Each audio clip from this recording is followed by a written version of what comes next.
وما النصر إلا من عند الله. فالنصر بالله سبحانه وتعالى. أنت من تعبد ربك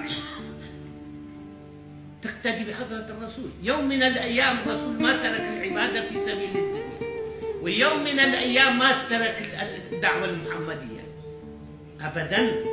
يصلي ويدعو ويطلب ويأمر بالمعروف وينهى عن المنكر، ويبلغ الناس ويعلم الناس على الدين، يعلم الناس على الحلال والحرام، يعلم الناس على عمل الصالح، يعلم الناس على ترك المخالفات الإلهية، لأن مخالفة الشريعة مخالفة الله سبحانه وتعالى.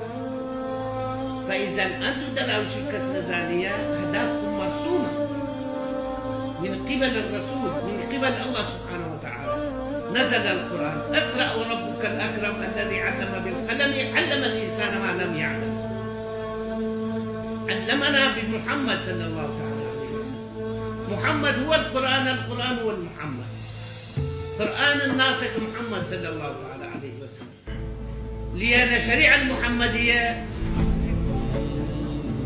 منو بلغ القرآن؟ المحمد صلى الله عليه وسلم. أنتم تقولون في صلواتكم الوصف والوحي. محمد هو الوحي والرسالة والحكمة. هاي كافي لكم. هاي الصلوات اللي بلغوني الله شاهد، مو من عندي ولا من الكتب.